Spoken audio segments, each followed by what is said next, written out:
reaction podcast to the show on Ravikant Naval's podcast channel about, I think he calls it the Deutsch Files. It's a conversation with David Deutsch and Brad Hall. I want to react to it, in particular about the question of creativity and AI. So intelligence, creativity, human intelligence, those kinds of topics that were discussed.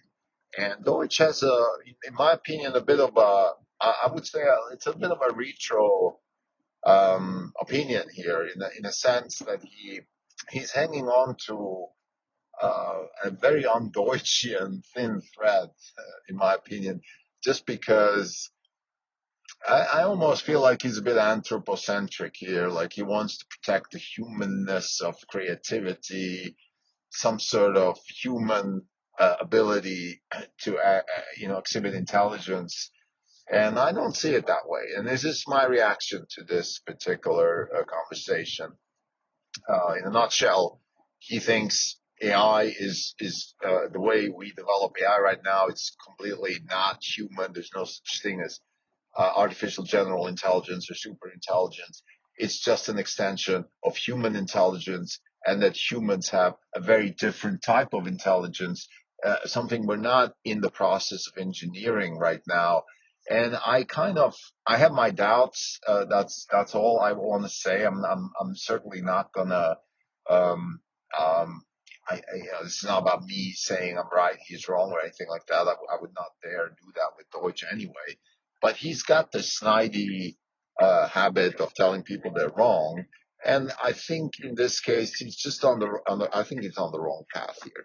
And the reason I think so is because, in my opinion, intelligence is not such a big deal. It's just iteration and error correction. And this is really, this is Karl Popper 101. I mean, if you really read Popper, fundamentally, it's not much more than about iteration and error correction. And I do think that we're in the process of building such systems simply because we can. It's not like we were so super intelligent that we built this and it's now going to change the world in a dramatic way or anything like that. It's not about that. What it's about, in my opinion, is just that if we can build a system that can iterate faster than what we are, and of course we have to build intelligent algorithms around it. We have to find ways to solve, distributional shifts. We have to solve for overfitting and all kinds of things that um, uh, artificial intelligence researchers are working on, and we'll have to solve problems that we don't even know about today. So there's a lot of research to be done, but I do think we're on the right path to build a super intelligence, simply because, in my opinion, intelligence is just about iteration and error correction. This is not even on podcast. It's January 12th, 2024. This is Krim Telco. For the day, we're down 2%. The market is flat for the year. We're now down 9%. The market is flat. We're outperforming, excuse me, we're underperforming, unfortunately, by 9%.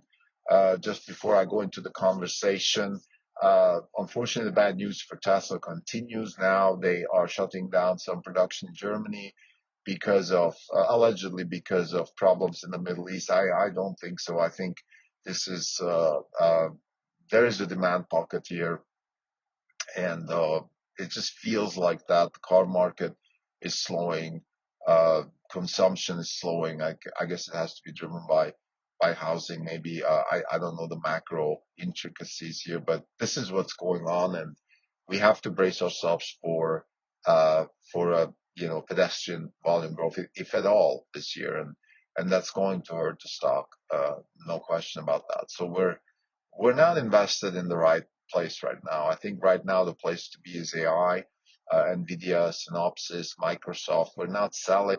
So the big question for us is, of course, how do we position ourselves? Should we potentially be positioned differently?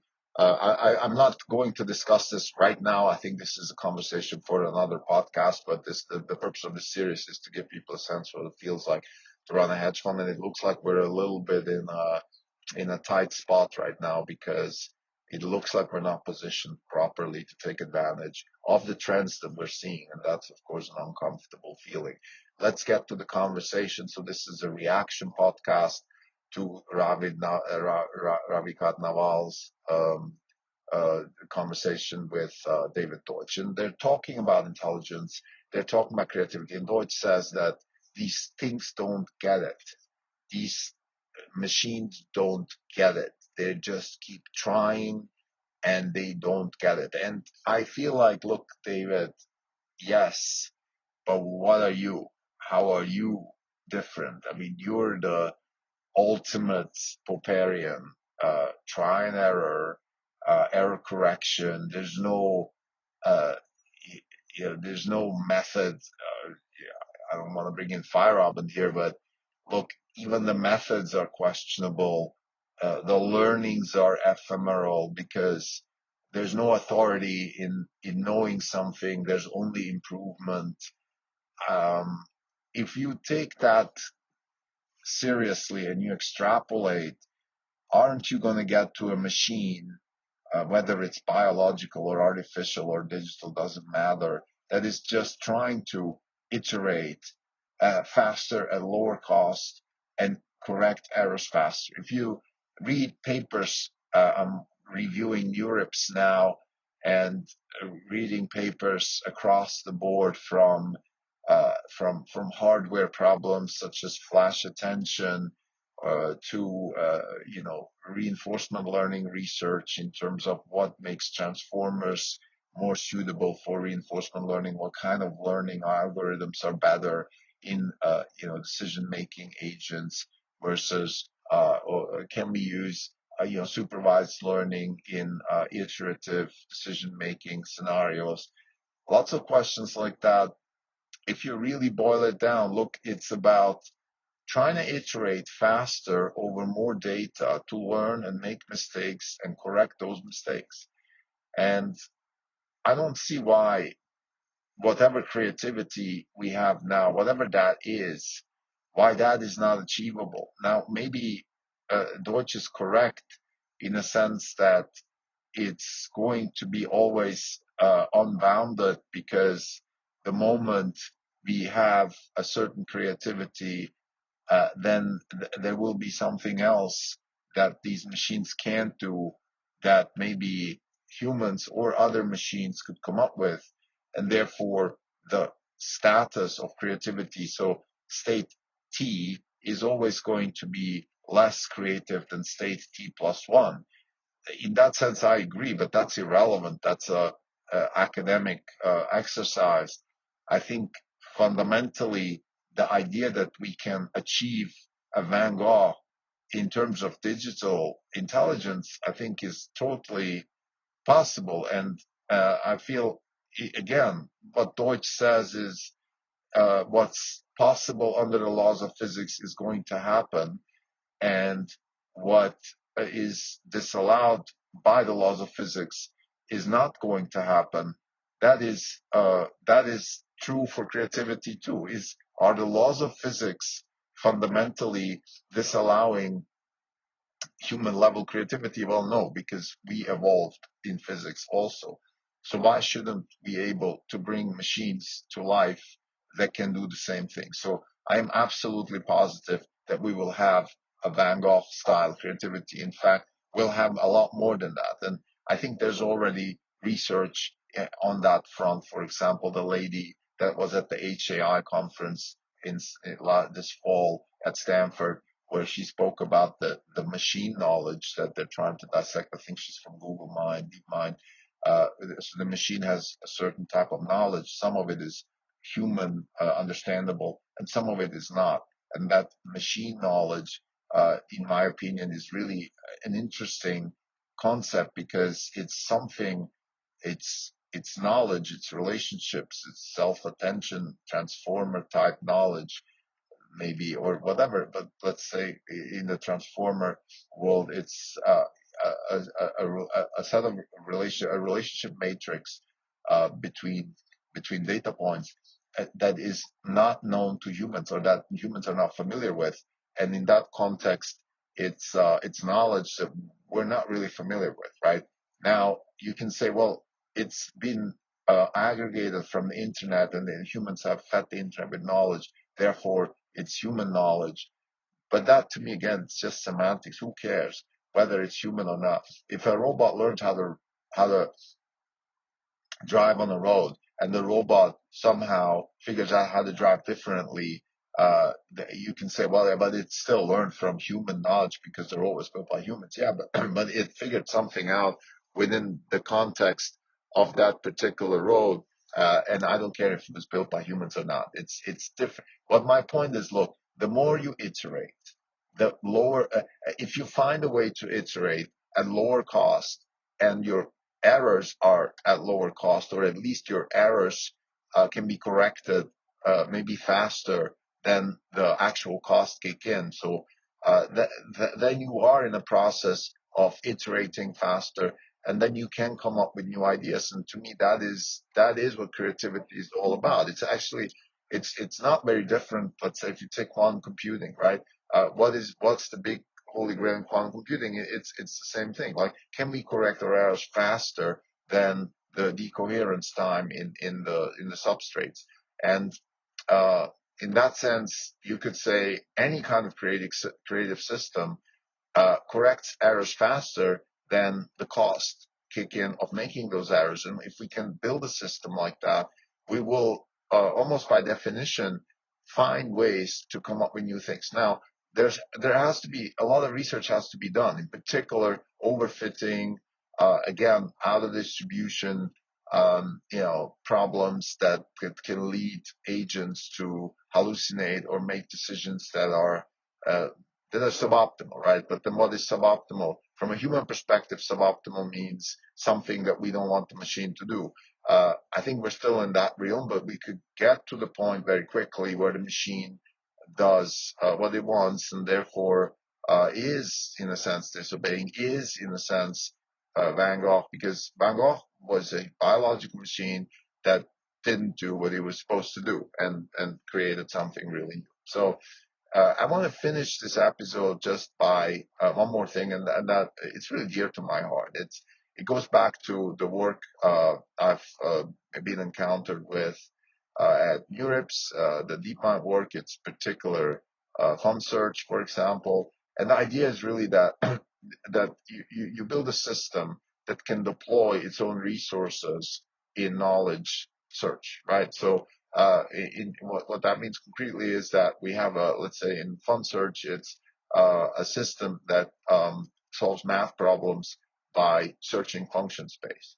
So the system is not trained to um, to to to learn, and is not trained to tap into its memory to come up with solutions to problems. It's trained to tap into its ability to either search for functions or even create those functions.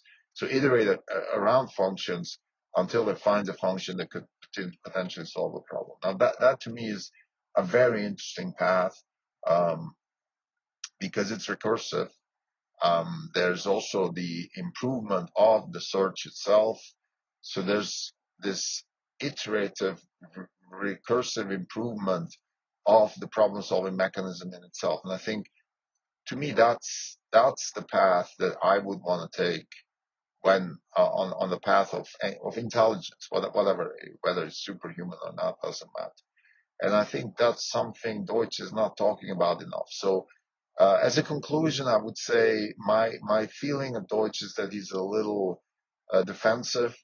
He's trying to protect the human-centric view of the world that he has proclaimed, I think, in the beginning of Infinity, which I think is a really interesting, ironic development. The big proponent of the Enlightenment puts humans back in the center, when the Enlightenment was all about taking sort of the human, maybe, well, it did put human in the center, right? Of course, but it kind of put, yeah, actually, I shouldn't say it's ironic. I mean, it's actually consistent. Yeah. So now that I'm thinking, so the Enlightenment is the process of detaching ourselves from superstition and finding ways to have agency, human agency. So human agency is the ultimate arbiter of what is and what isn't.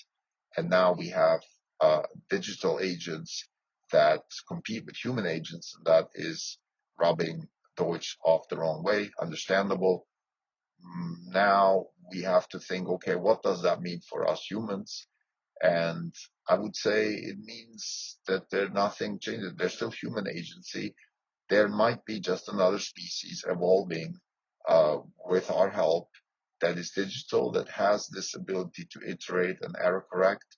In fact, if you think about it, what is intelligence? It's the search of counterfactual. If there's counterfactual space and you find a way to search that space and then memorize findings, error correct, because you're in counterfactual space, you will make errors by definition.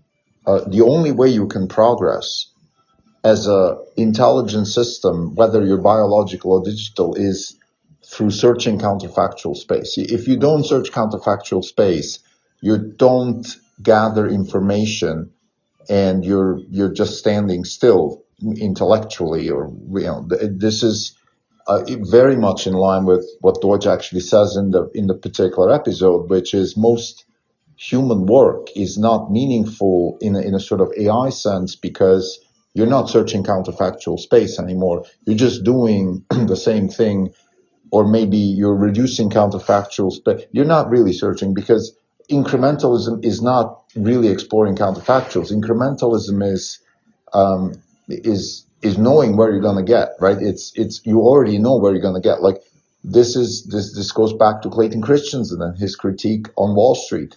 If you measure investments by any kind of financial metrics that is available to us today, you're in incremental space, because you would never invest in something where real counterfactuals are to be explored, and therefore you're not progressing. So this is Peter Thiel. Why don't we have progress? Because we're desperately trying to reduce counterfactuals. Now, back to AI and Deutsch, he's saying that we don't, for some reason, creativity and AI, he's against, he seems to have a negative view on that. I'm not quite sure what the view is and how negative he is. I would my suggestion is the following. In principle, AI will become creative in a sense of having the ability to rapidly search counterfactual space and then learn and error correct at lower cost. And the faster the search can happen and the faster the cost reduction in error making and correction is, the faster it will progress, and therefore explore counterfactual space more effectively, and therefore become more creative and more intelligent. So this is my conclusion here and the reaction to the podcast. I would like to clarify this with Deutsch or people around him, particularly Chiara, because I feel like Chiara has something to say about this. She is, in my opinion, she's the one that brought me on this idea of counterfactuals.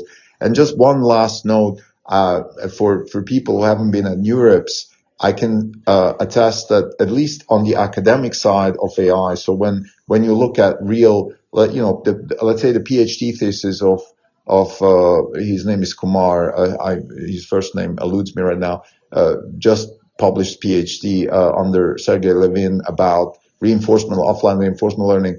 It's the exploration of counterfactuals. So you can see that line of thought is transpiring on the academic side, which is very encouraging, because that's where I see the path towards intelligence and creativity. So again, my conclusion, my reaction is simply, look, I don't see any reason why in principle digital machines cannot be creative. I don't think we need we don't need to Wittgenstein ourselves into definitions here. All we can say is, look, creativity is driven by the exploration of counterfactual space and the ability to iterate rapidly at lower cost. And in principle, we will get to creativity. Whether it's human or not, it's a whole different question.